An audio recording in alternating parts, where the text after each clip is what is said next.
Welcome back to today's episode of The New Tribe. I'm so excited about our guest. Kip Winsett is a human design analyst who has been working with the human design system for many years now. He is an absolute wealth of knowledge, and as a fellow self-projected projector, we always get into a good conversation that takes many twists and turns. We're so grateful to have Kip with us here today. All right. Well, I came to human design in an interesting way. I didn't understand it at the time that it happened, what it was that had actually happened.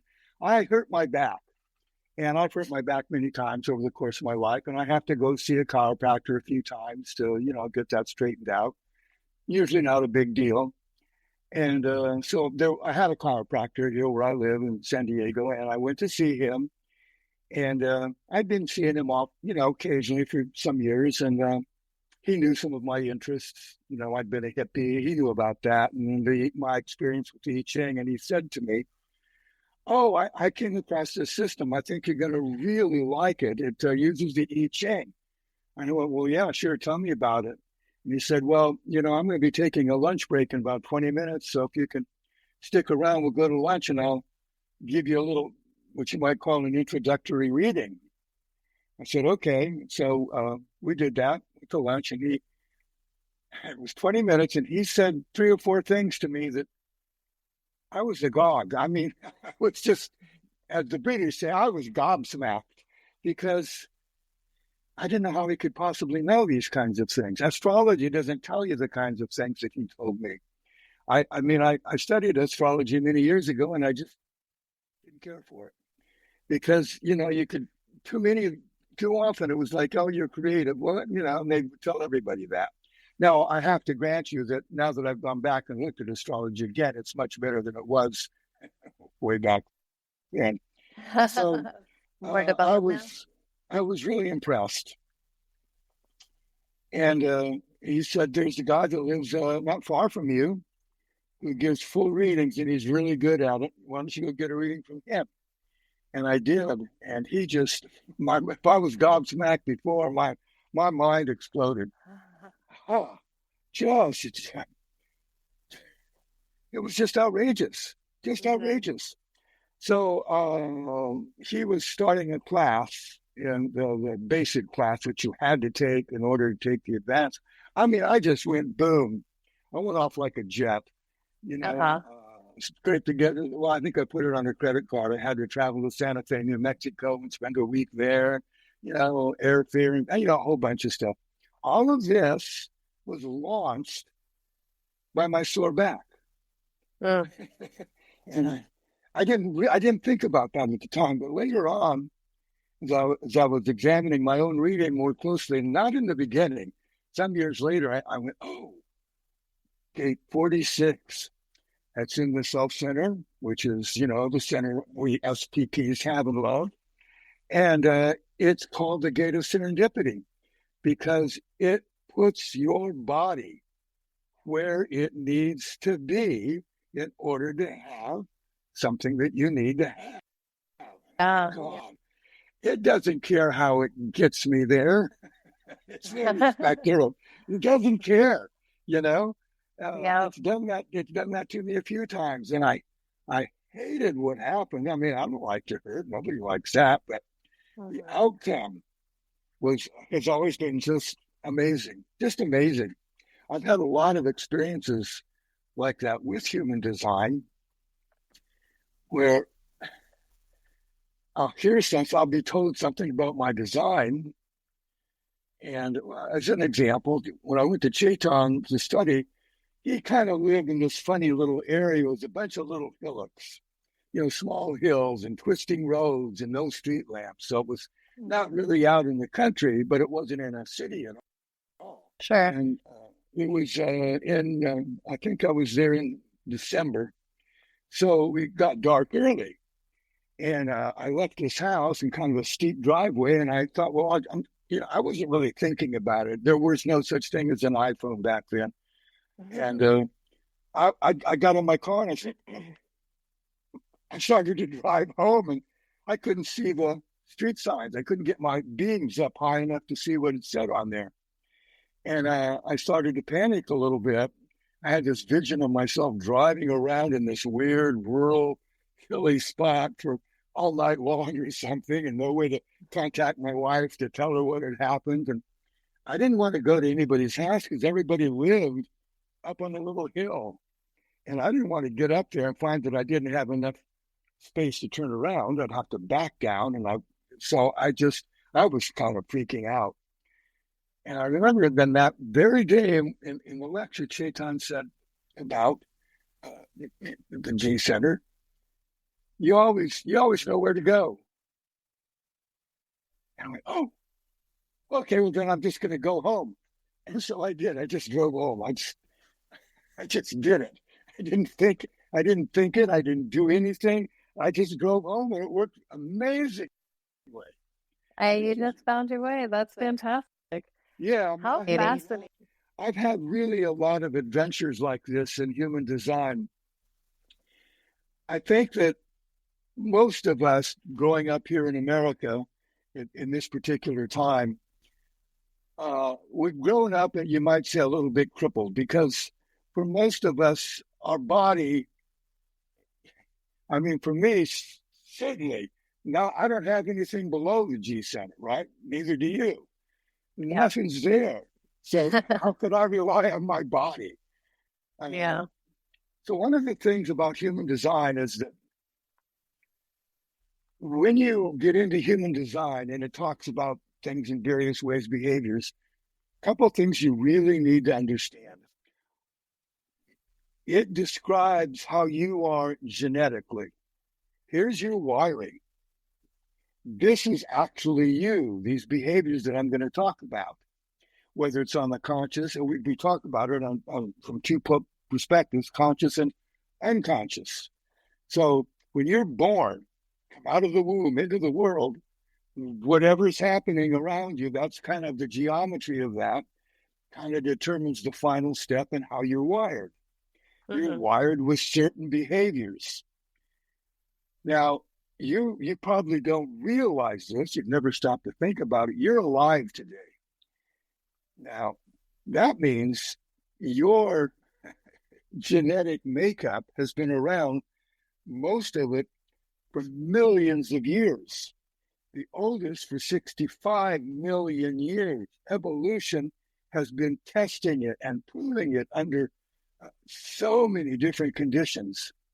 People that are alive today, their bloodline has been up to the task for millions and millions and millions of years. Their genetics have sustained. Yeah, okay. Yeah. Now, if you think about that, wow, what a gift to be able to get amazing. Here is your genetic design. It works. It's been tested. You know, the proof is in the pudding. Well, it's been tested in the pudding for millions of years. All these behaviors, I don't care if that behavior is corruption or lying or, deceit. I mean, you study the animal world, they all cheat. They all puff, animals that really puff themselves up. They're not really like that. Yeah. Whatever strategy works. And so you've been given this. You don't have to do anything. You got it. And so what we have done, if you think back to your childhood, the more you begin to understand yourself, the more you're going to see that your design has been playing out since you were a little kid. All along. Absolutely. It has played itself out. You can look back at those memories and you can say, oh my gosh, look what an SPP I was. I just did what I wanted to do. And go ahead. For clarity, an SPP is a self-projected projector, which is a type of projector which both you and I share this design. So I just wanted to clarify. Okay. The thing about the SPP projector, I'll throw this in here, is that there are various authorities. If you have emotional authority, you kind of have to wait through an emotional cycle, the complete cycle, to make a big decision, an important decision. If you're a generator, you have to act in response.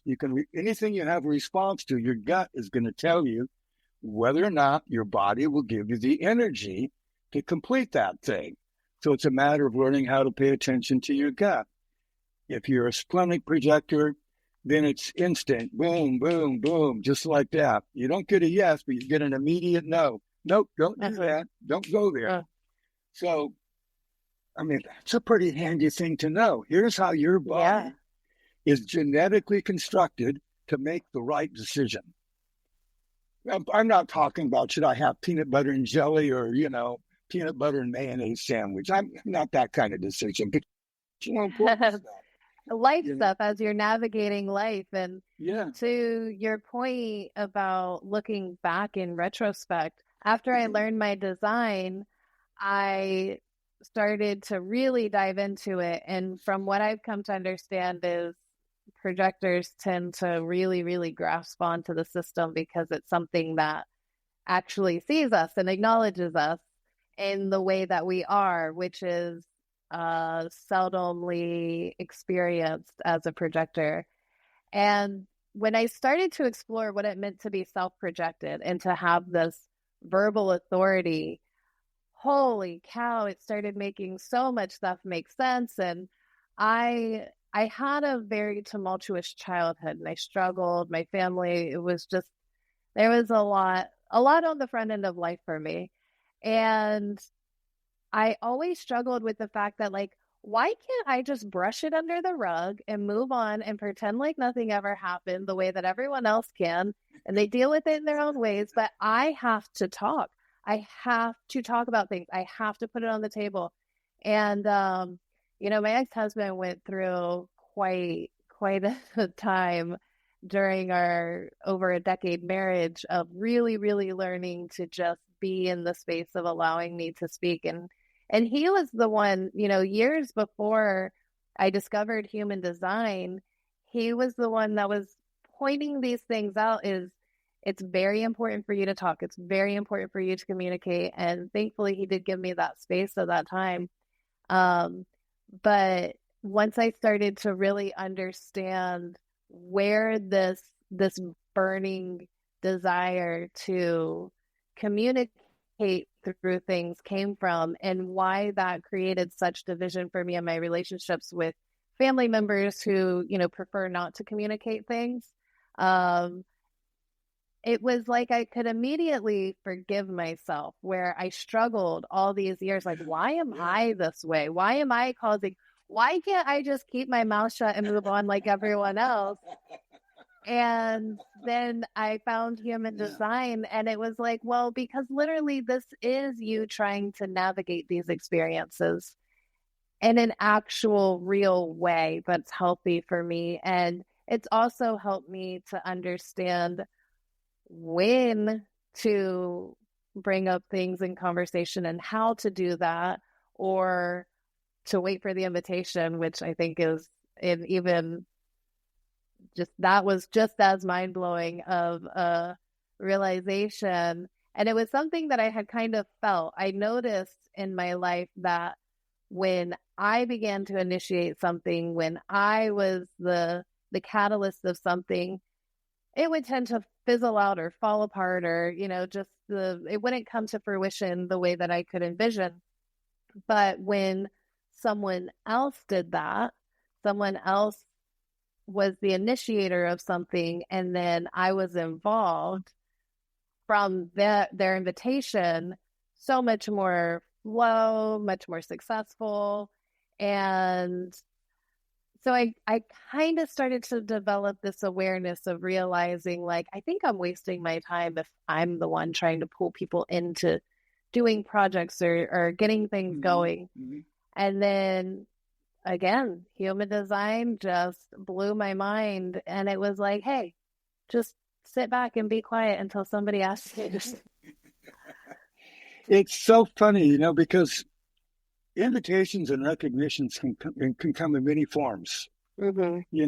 It doesn't have to be getting something in the mail you're invited to. It doesn't even have to be those words.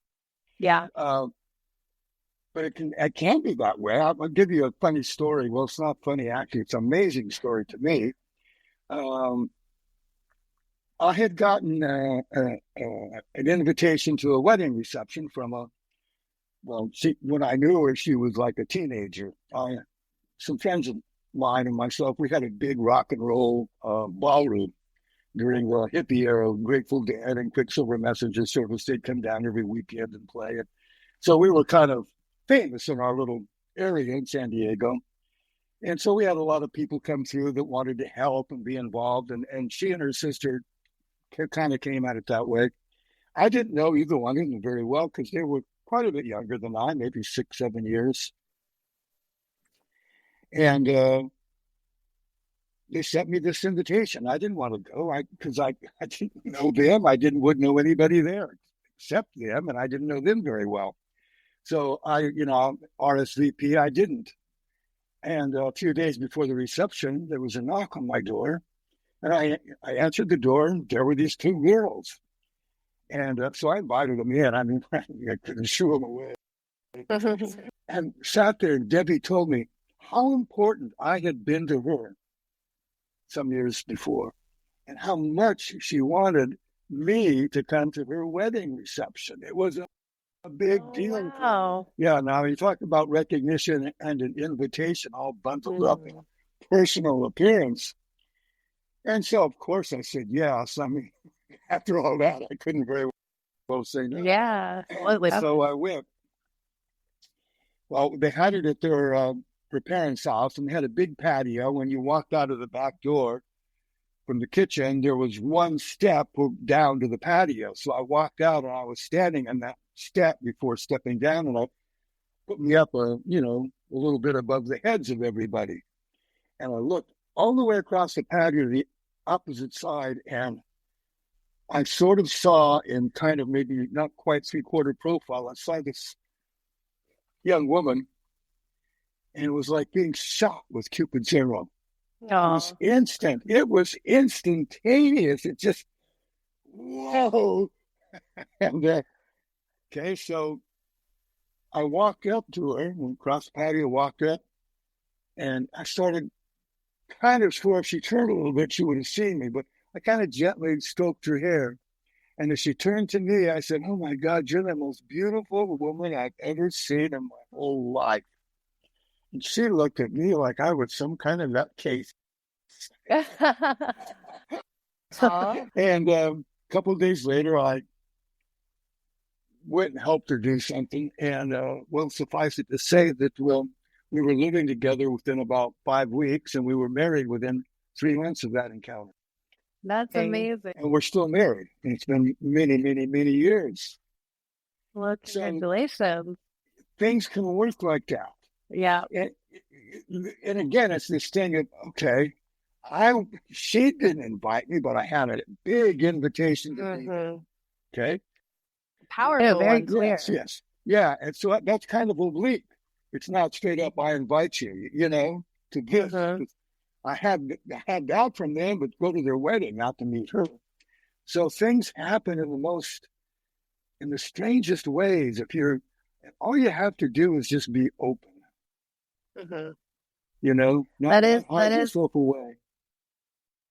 That's something I have really. So I would say I'm 3, maybe 4 years, probably 3 years into my experiment now, like really, truly working with it.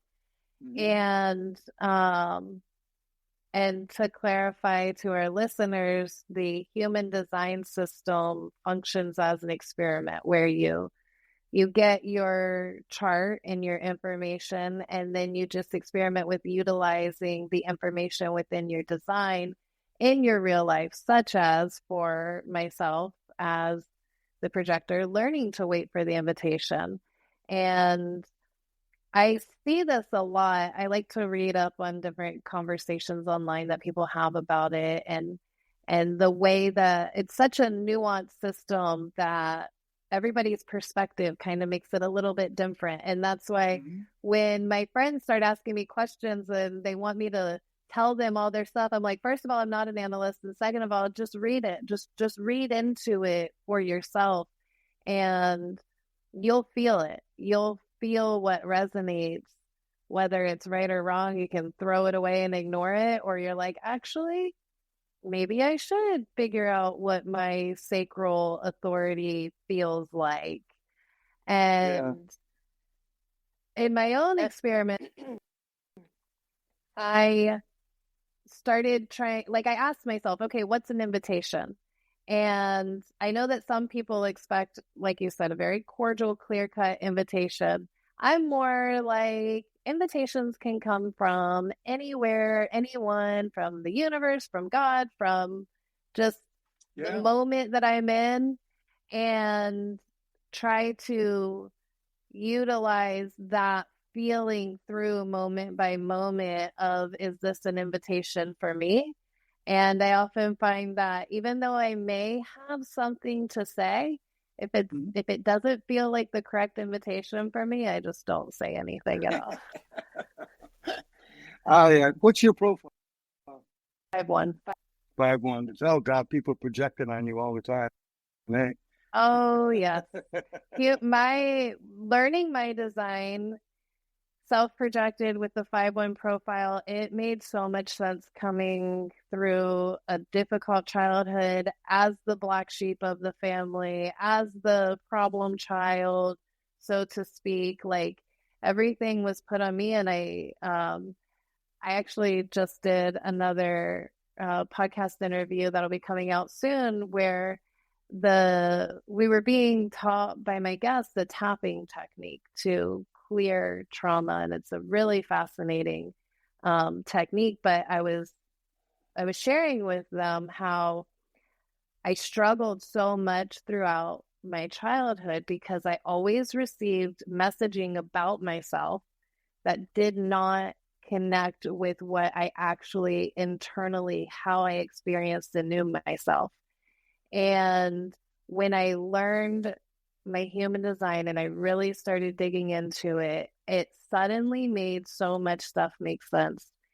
And then adding in the element of the chaotic and traumatic environment that we lived in. And then me being the one that didn't even know that I was speaking to things that, other family members preferred not to acknowledge or speak on. And it was just like a perfect storm of pretty severe conditioning. And as I started to unravel those things just by studying my profile and my design, it was so cathartic for me. And I'm sure that not everyone has that depth of experience with it, but it finally gave me some sort of link between how am I perceived this way, which is so very, very different from how I feel internally and what my intentions are. And then I realized the projections. Yeah. It's interesting, to me anyway. Projectors never stop and think about the fact that they're called projectors. And you know what a movie projector does, right? Yeah. It projects images the onto the screen. image. Yeah. That's what we do. We have an internal vision of how we want things to be or how we think they are or whatever, and we project this onto the world. And some people don't like what we project.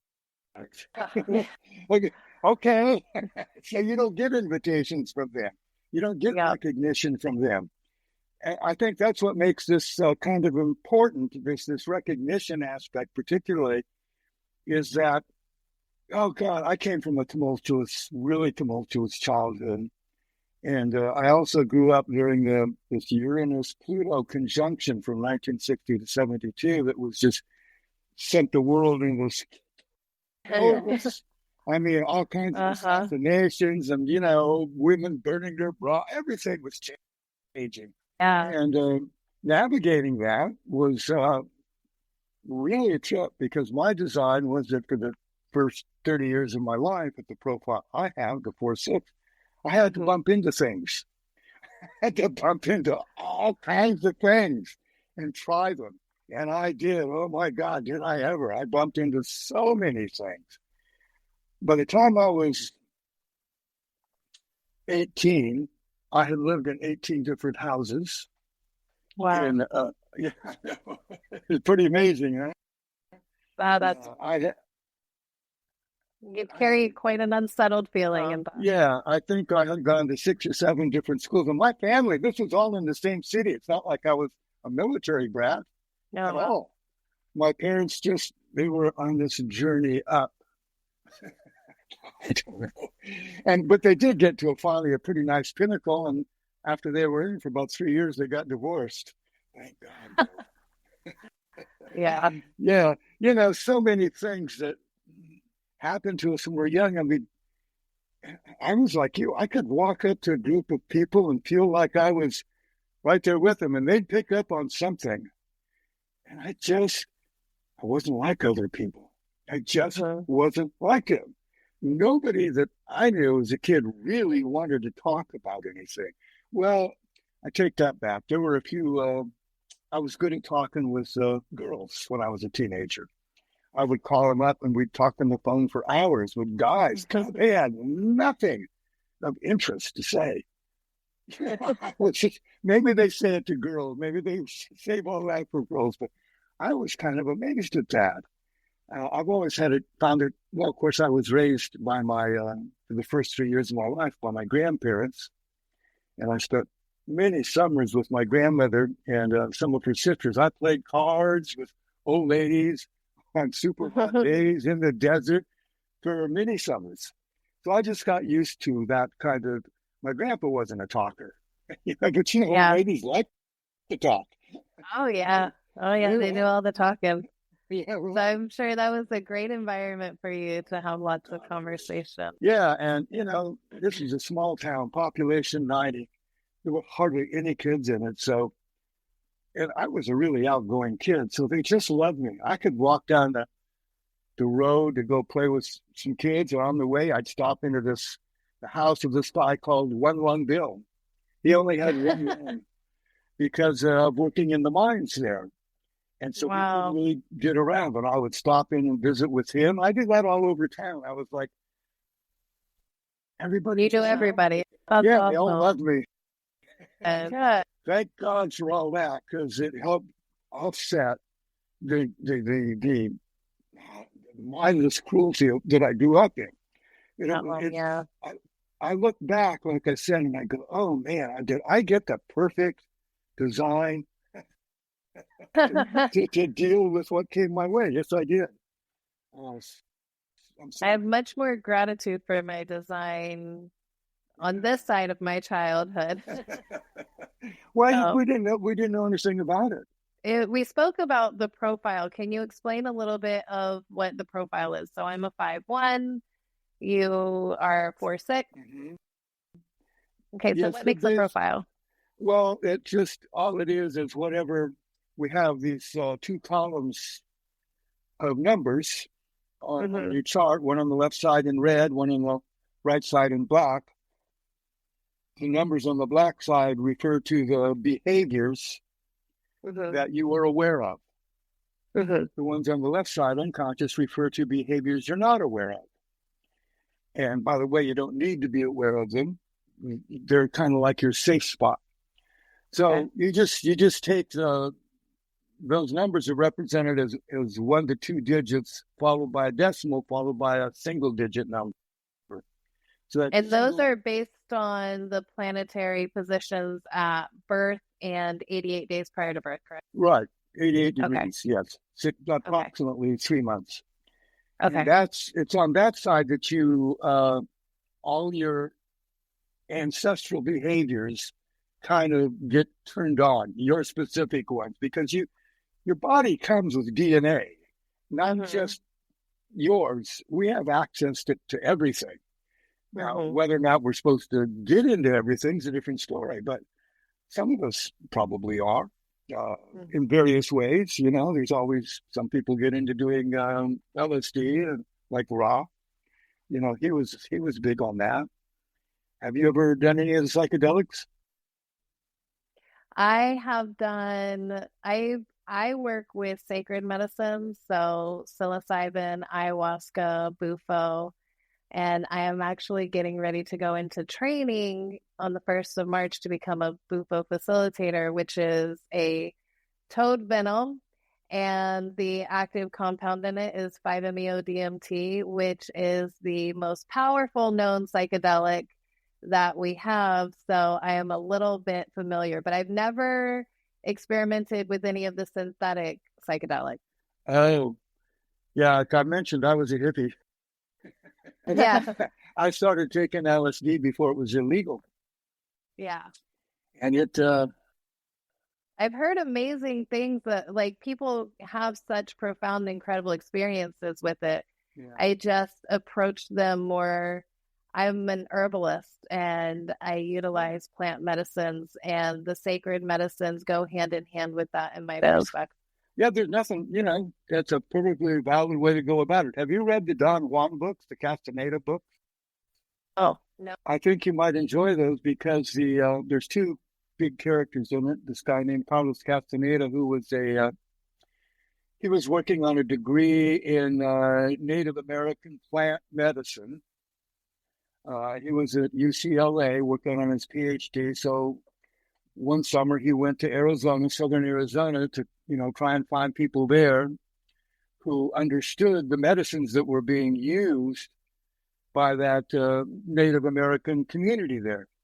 And he found this guy named Don Juan. And Don Juan was very much into plant medicine, psilocybin, through the mushrooms. He called that the little humito, the little smoke, and also peyote. And the books are amazing. I was living in Williams, Arizona, when I read the first one, The Gateway to the Grand Canyon, so about 30 miles from the Grand Canyon, and going to Native American church ceremonies, which last they start about 7 o'clock at night and go till about 7 o'clock in the morning. Yeah. This is with peyote. Yes. And, the star peyote that I had to go to Texas to get. And it was quite amazing. And then I started reading this Don Juan book. What Don Juan was teaching Castaneda what you can do with these medicines. Oh, that's amazing. Other than just have your mind blown. Yeah. Which is good enough.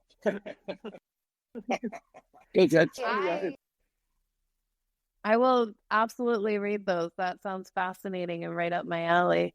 And my first experience with any type of psychedelic or anything, it was not for the purpose of like tripping or having a psychedelic experience. I had actually had MRSA, and my younger brother, who at the time was in college, he's a chemical engineer, and he was in his program. And he had MRSA, I think 2 or 3 times. And, once it's in, you can outbreak and it gets worse and worse.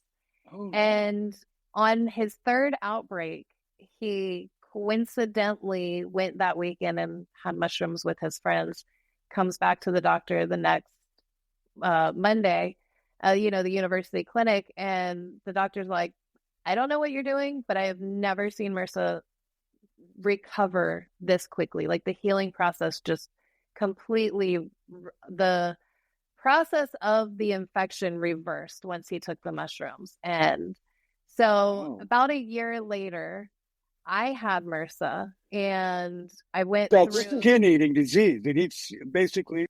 It's all your skin. Yes.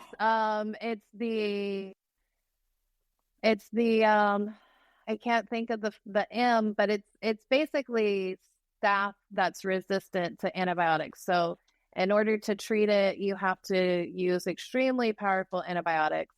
And it's a lovely mutation from our medical industry and the overuse of antibiotics for frivolous things. And the pathogens have just developed these incredible resistances.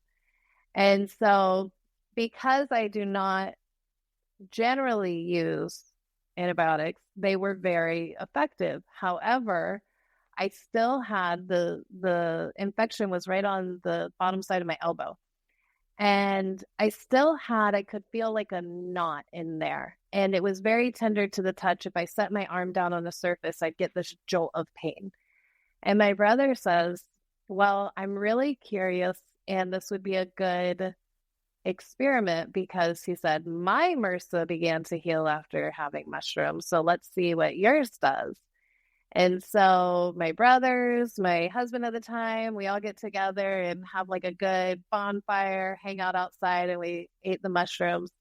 And within a day or two after that, the wound, it had already healed for the most part, but the scarring and everything was still kind of raw and tender. It flaked off again, the same way like when a wound closes, the skin flakes off, fresh skin grows in. Mm-hmm. So it flaked off skin again, and it was never tender. It killed the root of the infection that was still there. And so that was my first experience with anything, the powerful medicines from the earth. And from that perspective, I was like, oh, there's really something to this. And I was raised very holistically with a herbal perspective, but that really took me down the path that now we have a lot of science and research that shows the psychosomatic benefits of psilocybin. And so that's where I've gone deeper into that process, and I'm excited to begin my Bufo journey here soon. I don't know what Bufo is exactly. Bufo is the venom from the Bufo alvarez toad, which resides only in the Sonoran Desert. And you may have heard of it back in the day because it was it was first understood as a psychedelic in the mid to late 70s, I believe. And so the psychedelic community got into it. And I'm sure you've heard about you lick a toad, which you do not lick the toad. Yeah, so Bufo works in the way that I am taught. It observes the ceremony and the tradition of peyote. So it's it's a very, very powerful and interesting medicine. So sorry, not to derail, but yeah. No, that's okay. I don't know anybody that you're the first person I've ever heard talk about the medicinal aspects of what I just thought was a way to get straight, a way to see reality. It is. That's why these medicines are so powerful because I mean, so many people have used these things for many, many years for trauma and PTSD and psychological, like you said, a way to get straight, a way to connect to a higher consciousness, a way to, really develop your awareness of the life that we are in and what it is. And LSD, I know, played a tremendous role in that during that time that you were growing up in the hippie era. And you didn't grow up in the hippie era. I said you were growing up. Oh, I didn't say, my God. Wow. Well, I may have lived a lifetime during it. I don't know. I could see that.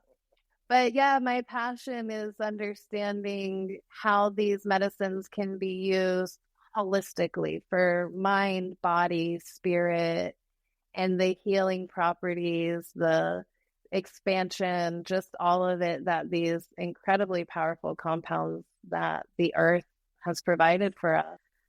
So when you finish your training, you'll be licensed to work with people using Bufo? Sir, yeah. Well, I think I want to have a session with you. All right, we'll set it up. Okay. Yeah, it's been many, many years since I have taken anything like that. It was very hard for me to get straight. And I don't want to put that too much at risk. I don't mind a little bit of risk, but I don't need.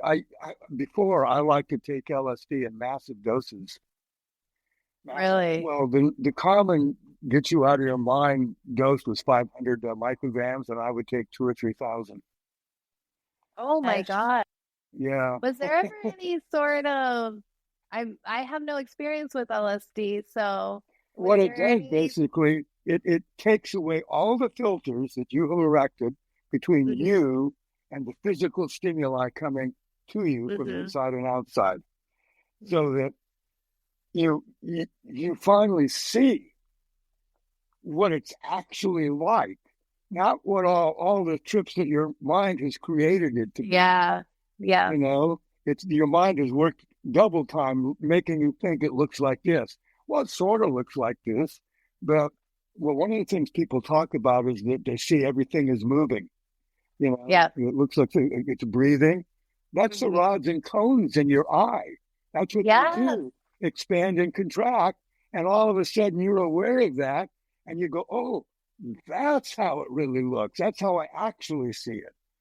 I mean, I translate it into this static image, and we do this with all the sensory data that comes. I get it. If you're stoned on acid, you can't really do any kind of serious work. I'm sure. you, you know, uh, it's you can barely do anything. So, Yeah.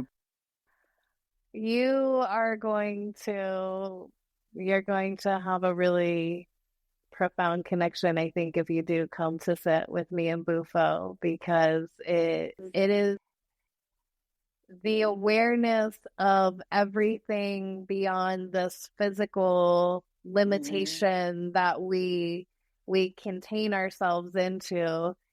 mhm, And there's there's just like this very distinct separation between the self and the ego, and mhm, the the connection towards, you know, whatever concept it is of God that an individual believes in. It doesn't matter because everyone goes to that higher mhm, consciousness of beyond religion, beyond the earthly and societal existence of everything. It just is. And it's such a beautiful, healing, powerful experience. yes, I agree, 100%. I always found it to be that way. It. I just kind of realized as we were talking about this that human design helps you understand all that stuff. Mm-hmm. Instead of being overwhelmed by it, you have a place to stand where you can say, "Oh, that's who I am." Well, there's nothing wrong with that. That's kind of cool. Not everybody gets to experience that because a lot of analysts tell them what's wrong with them and tell them Yeah. they have to do this and have to do that. And that's not how I operate. I think that's cruel, actually. I tell people look at how wonderful you are. This is amazing. You have this. You don't have to try and do this. This is And you. I love that so much because when you read my chart to me and we chatted over it, and I remember you telling me you're not the type to go seek a teacher. And I was like, yeah, no, I tend to like to figure things out and learn it myself, for like I have to know for myself Mm-hmm. because I've navigated it.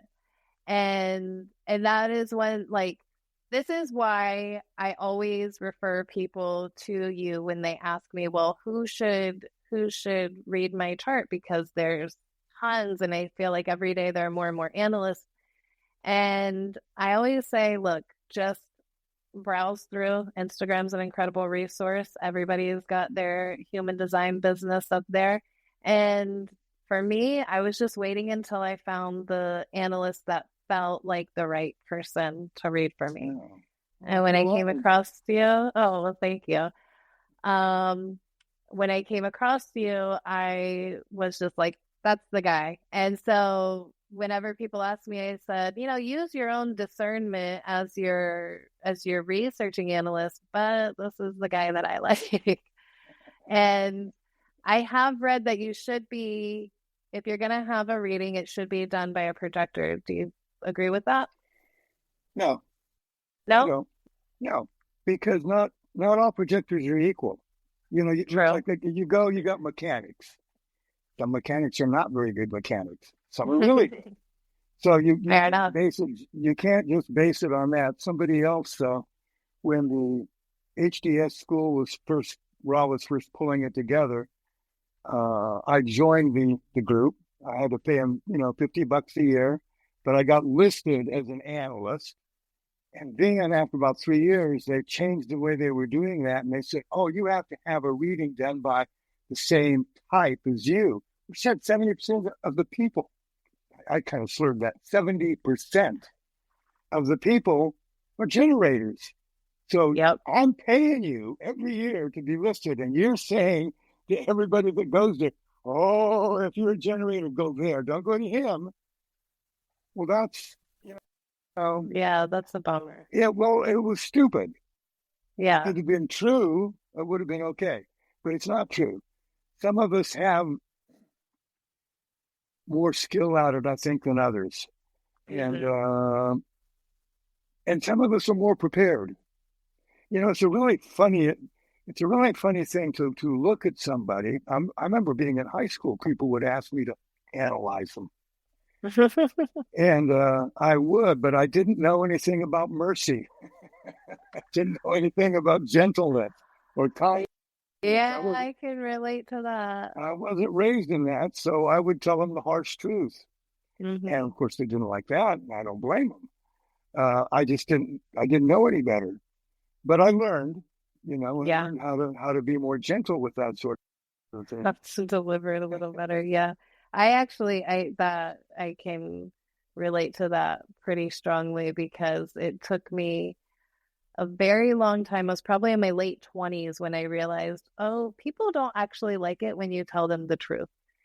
And for me, the truth is it is my path. Like I have to be truthful and honest with myself.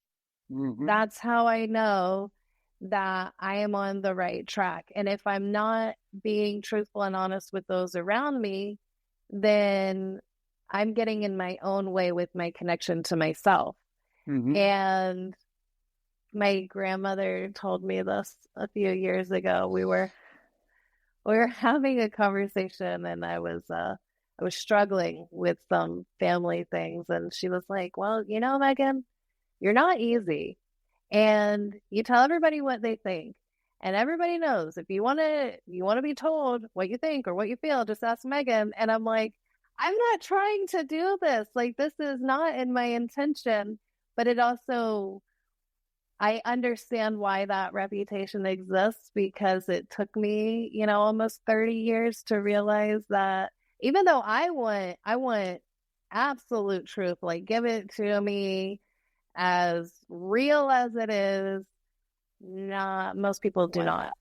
No, so is that like a SPP thing? Yes. Yeah, Is it? almost everything you said is an SPP thing. Yes. Okay. As an SPP, you have to be true to yourself, because you get really messed up if you're not. You have to be honest with yourself, Yeah. You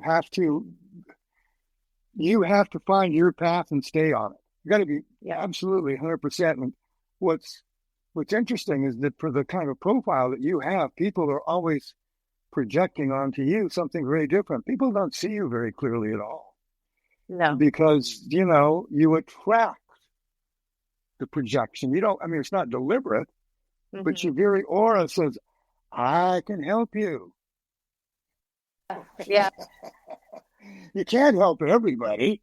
You have to pick and choose who it is you want to help. And so it's very important that you be you, and not go off and be somebody else just in order to help this person over here. It's so important for SPPs to come to terms with that, because particularly if you're trying to make a living, it's easy to think, well, maybe I'll just cut a few corners here, and this isn't the right person for me, but it's okay.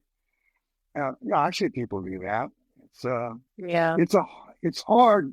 It's a hard thing to be alive today in some ways. We had systems that took care of us much better than they do now. We got this guy in office who's trying to tear down every social safety net there is. Well, that's very harmful to a lot of people. By the way, I don't know if you realize this, but Donald Trump has the 3536 channel. And, Oh, what is that? Because you well, asked me about my daughter's manifestor channel, and I looked at her channels, and that's one of her two channels. 36, 35. Uh-huh.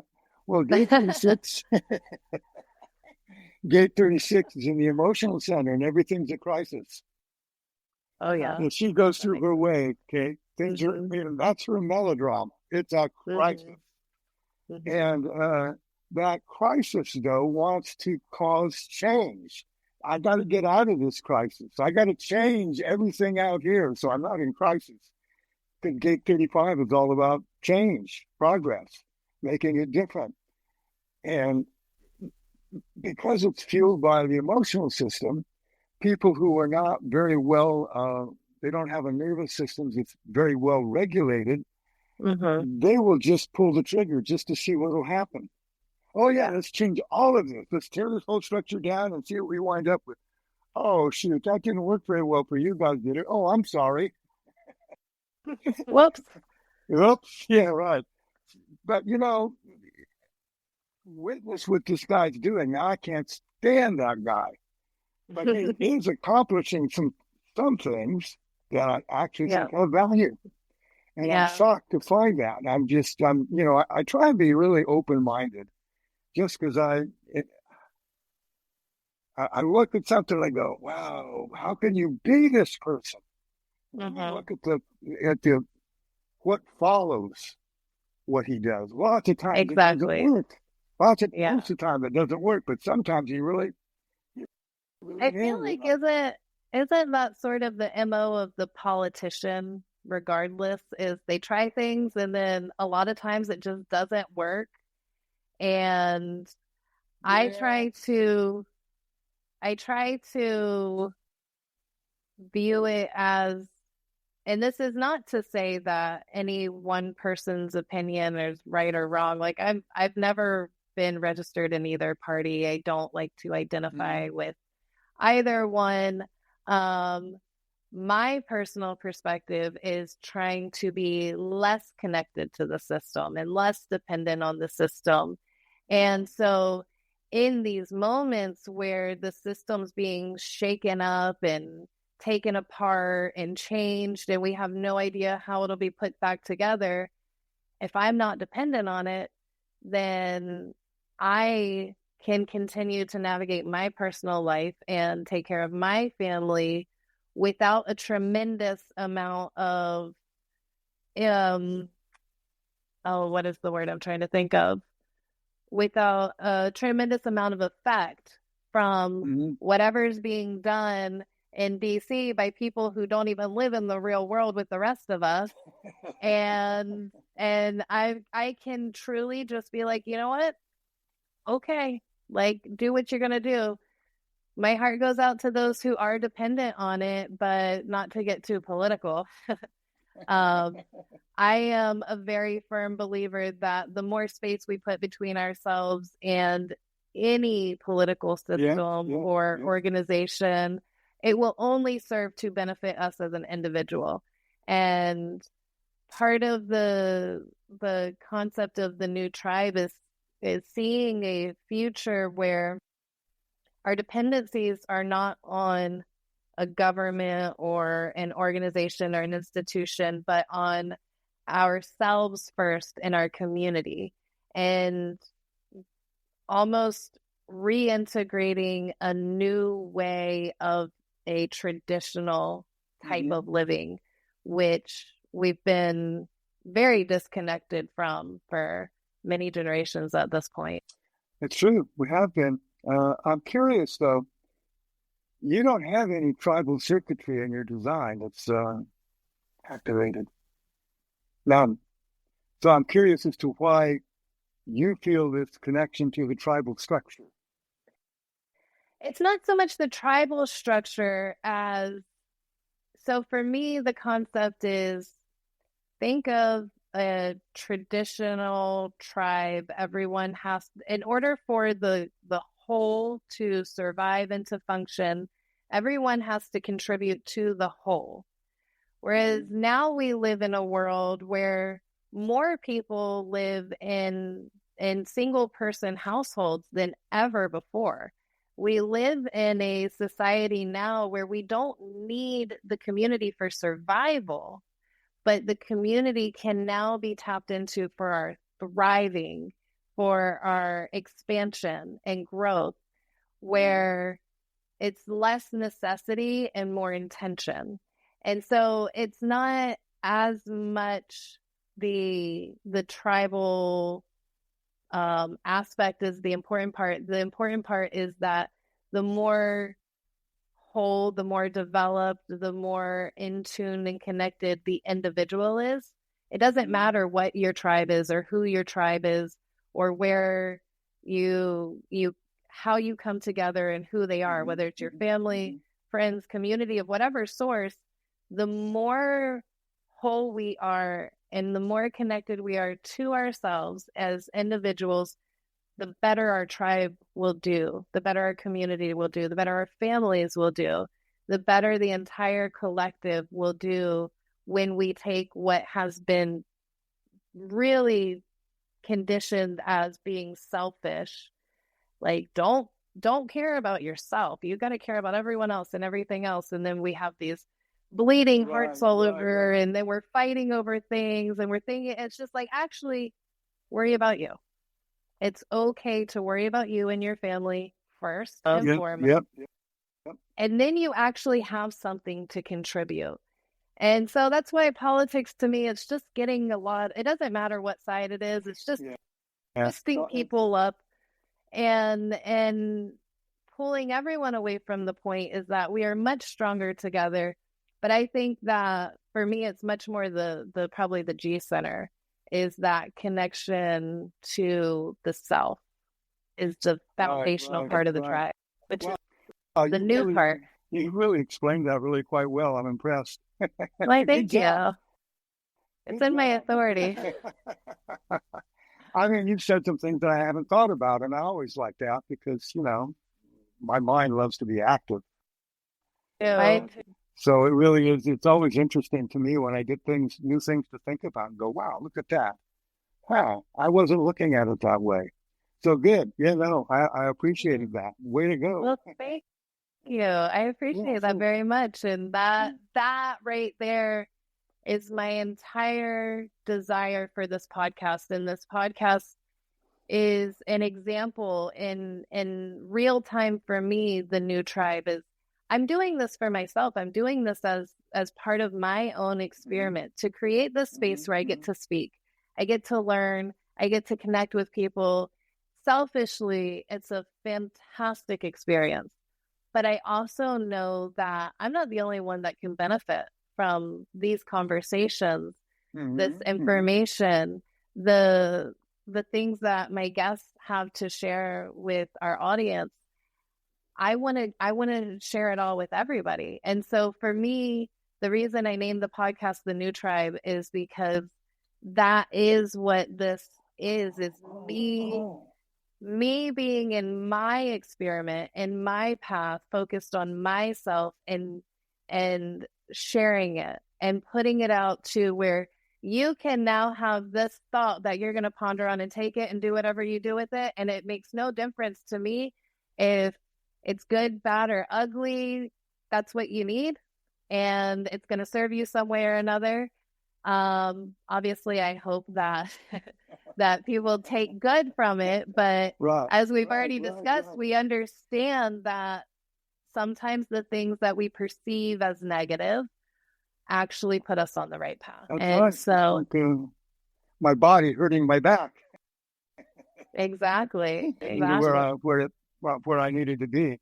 It's kind of very few people understand how important it is to do your thing and not be focused on the result, what other people make of it. You know, most people get really caught up in that, and I certainly did for a long time. And it was human design really that kind of turned me loose, paid for my freedom, you might say, from that. Well, that I like. Yeah, yeah, I'm just going to be me. Exactly. I will say what what I how have to you say? were designed to be Yes. here. Yeah. You Yeah. Yeah. showed up Yeah. and this is who you are. So just be Yeah. you and trust that when you are your most genuine self in your most authentic purpose, then you are going to naturally provide to others what they need, which take our initial connection was, I was in this space where I'm looking for something. And when I first discovered human design, I cannot remember how I came across it. And I look up my chart and I'm like, this is like hieroglyphics to me. I have no idea what this means. I don't have time to learn it. So I just kind of like pushed it to the side. And then I think it was about a year later. And it was the first time that I sat with Bufo, the medicine. And the facilitator who served me, she used human design when she would serve people because for her, she liked to kind of understand their energetic presence when she goes into the space with them, which is this medicine has a very powerful energetic environment. And so she started talking to me about my design, which then she started explaining a little bit to me. And that really sparked my interest where I was like, okay, now this this graph that makes no sense to me and these words that have no meaning to me are starting to get like develop a little clarity. And it was at that point that I just went off the deep end. Yeah. It's this is part of why I don't have an elevator speech for human design because it's so complex. What it does Mm-hmm. for you, it kind of depends a lot on you. Yes, It's I can agree this with is that. not like some kind of magic bullet. This is not the silver bullet from the Lone Ranger or anything. This is it's kind of like plant medicine in a way, I think. it You know, it truly it is yeah, an introspective guidepost. yeah. And if you can genuinely connect to it, then you can start to become, that's not even the right way to say it. If you surrender to your design, you more and more are who you are. Oh, yes. I like You don't that. you don't have to go out and, oh look, I'm an SPP, so I have to do SPPing. Yeah. Well, and I feel Yeah, like it also liberates you from, let's say, as projectors or reflectors, um, we live in a world that it's like, just go for it, just hustle and grind and do it and da da da da da. And if you are trying to follow that model and you just keep falling flat and you just keep falling flat, you just keep falling flat, that's incredibly deflating and yeah, discouraging. And then you can internalize all of those failures of like, I just am a failure because I'm doing everything that I'm being told to do, the way I'm being told to do it, and it's not working out. And I'm speaking from experience. And then when we receive this information from the system, and I always like, I don't want it to sound like it's some sort of biblical guideline or whatever. It's truly you use it or not to your own interest, to your own interest, to your own connection and resonance with it. One of my favorite things has been when I started a new relationship a year ago. And I was really in that place where I was like, I am who I am. I've been through a few years. I was already into my experiment for a couple of years. I've been on this healing journey. I've been doing all these things and just really deeply in a peaceful place of myself and accepting myself for what I am, flaws and all. And so I started this relationship when Zach and I met, and pretty much on our second date, I was reading him his design and I was explaining him mine. And I was like, listen, This is part of how I function. I lean into this. You know why I'm not going to be the one to initiate trying to, like, there's not going to be that expected balance where like now women are going out and shouldering some of the we're not dating in traditional ways anymore. We're doing things. I was like, it's not just that I'm traditional. I'm also always going to wait for you to invite me into this relationship. And I will never ask you what we are or where we're at or where we're going, because I'm going to allow you, and that's more of my traditional side, like allow you as the man to create the container of the relationship. And if you invite me in and I feel like I want to continue going in, that's how it's going to function. And so he was like, okay, well, this is different. and but he really appreciated it. And then he started learning his design, and he's a generator. And so we first started talking about his sacral authority, and you know, he started experimenting with that and leaning into um how to say no to things. And I would ask him questions, and he never ever would give me a yes or no answer, which it's not human design related, but just for clarity's sake, I really appreciate a yes or no when I ask people a yes or no question. And he'd always be like, oh, well, you can, we can, trying to appease whatever. I'm like, yes or no. It's very simple. And as I didn't do that based on his design, but I realized later this is helping him tune into his sacral responses. And to trust it, believe in it, and know that it will be accepted. Yeah, my wife is a 6-2 generator, and she is kind of the same way. She gets a little bit uncomfortable. Even now, she hated Rob. She hated Rob. I would, when I was first got into human design, I bought all these tapes from him, and I would listen to him on some, playback thing. And she would walk through the room, and she would hear him say things like, "Yes, generators are like the slaves that built the pyramids." Oh, yeah. Right? Yeah. And she would get angry. And every time I tried to talk to her about it, she knew nothing about it, but she would argue with me. And it was like, well, okay, I finally said, okay, I'm not talking to you about this anymore. There's no way you can do that. You can't not talk about it. Watch. Could you, though? Well, I was able to not talk about it, but you know what? It was surprisingly difficult. I didn't expect it to be hard. But I don't want to be fighting with my wife all the time. Who wants to do that? Arguing with her, So she doesn't like to be pinned down to yes or no very much. And she's got gate 29, the yes gate. I don't know if you've heard the story about that. I remember when we were in class, we would laugh about it because you go up to somebody that's got gate 29 and you say, oh, hey, can I borrow your car? Sure, here's the keys. Thank you. Oh, okay, can I borrow $50 from you? Oh, sure, here you go. They just couldn't say no. I'd say yes. My wife's got that gate. And I talked with I need to check and see if Zach has that gate. And I talked to Lisa about it. She says, yeah, well, I've made all that mistake of saying yes to everything when I was young. Yeah. So has she, go ahead.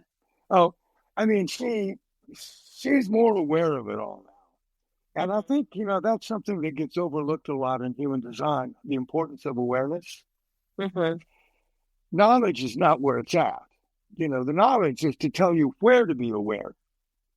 That's all. Hey, look, you can be aware of this thing here, but then you have to actually do the work of being aware. Have you ever been in an argument with somebody, and after a little while in that argument, you kind of realize, oh my God, we've had this argument so many times. I know what he's going to say. Yep. I know what I'm going to say. Yeah. Okay, this is a critical moment. When you're in an argument, you have that thought. That is consciousness at work, literally interrupting behavior chain. Pattern. Yeah. The thing is, that behavior chain is so strong and so fast. By the time you finish with that thought, the moment is gone. You can't interrupt it. You can't do anything about it. So you have to really pay attention everywhere in your life that you can for when you have this little moment, oh, and start from there. And then if you repeat it, it becomes a habit of being aware, of allowing your consciousness to actually be part of you. We're separated from our conscious in so many ways. Absolutely. So you want you kind of focus on this, and human design really is good for it.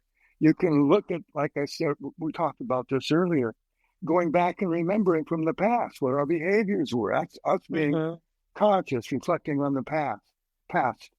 And eventually you start looking at your design, going, oh, can I do that with the future? Could I do some conscious awareness of possible futures? Or, and once you can interrupt a behavior, that's when you have the opportunity to actually change it.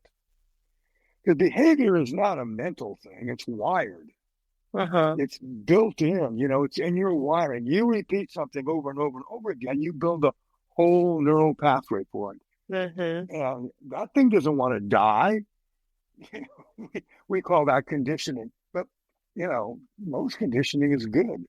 It's useful. We couldn't survive here as a member of a society if we couldn't learn the conditioning too complex. So it's just, we can learn that way. But if we forget how important it is to be aware, then we cheat ourselves out of the possibility of, for lack of a better word, mutation. Hey, this is part of the experiment part. What happens if? What if I do this instead of that? Well, what if I do? And when you kind of get into that method of acting in the world, slowly your behaviors change. Not because you don't know what you should be. The word should, because that's not a part of it. And you say, well, I'm going to change. Well, what are you going to change into? Oh, well, I'm going to be 6 feet tall. No, you're not.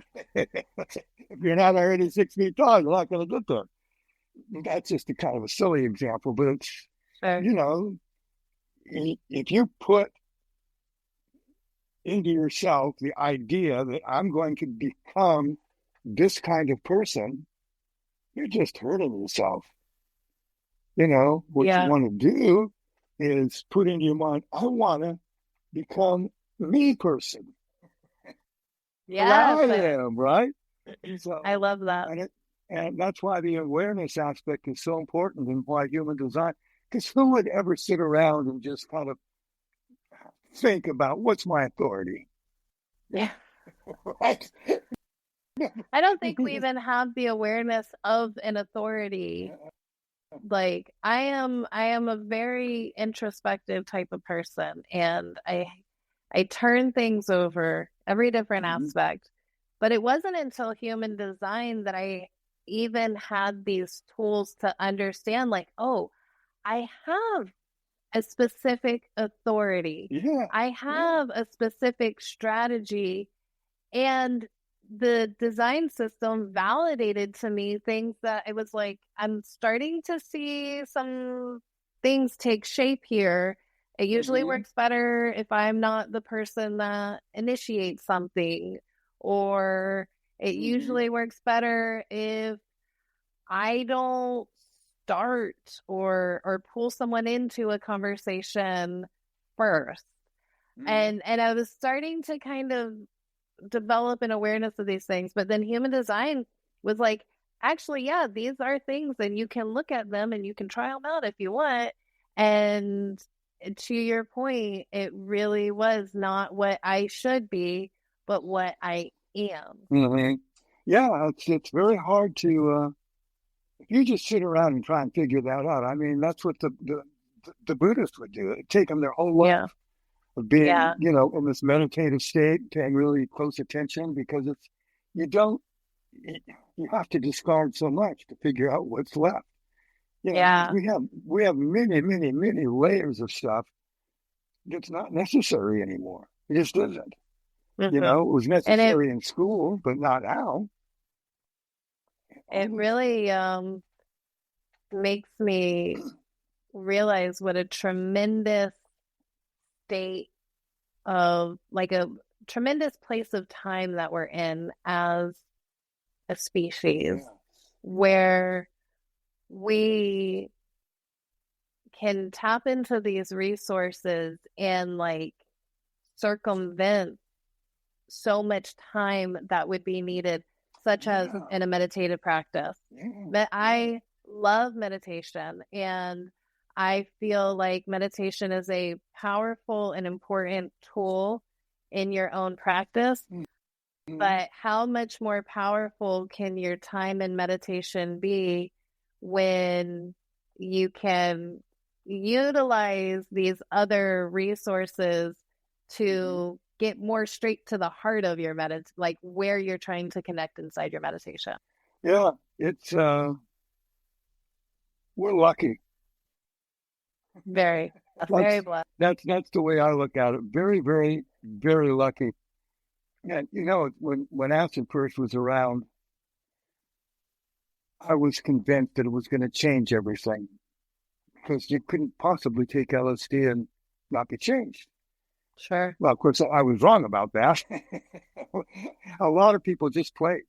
You know, you look at what happened at Woodstock. There was no better behavior. People just played. You know, Yeah. did whatever they wanted to do with no, I don't know, no Reservation. Yeah. How are you gonna find where it is that we have to change? I mean, I can remember daydreaming about buying a gallon of it and putting it into the city water supply. Could you imagine? Well, unfortunately, I can't imagine, and that would not have been a good idea. No. I understand the intention, though, is to give everybody a little something. Well, I hate to cut us off here. I know that you and I can just go into conversation probably for hours. Well, but you know, that's what I like. I find you a great conversationalist because you talk, you don't wait for me to give you permission to talk. I like that. Nope. You know, it's a dynamic back and forth. It's an actual dialogue. Yeah, me too. We both have very fine-tuned voice boxes.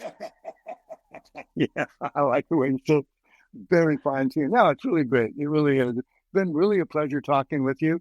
And I'm going to spend some time thinking about this new tribal thing and what you're saying with it.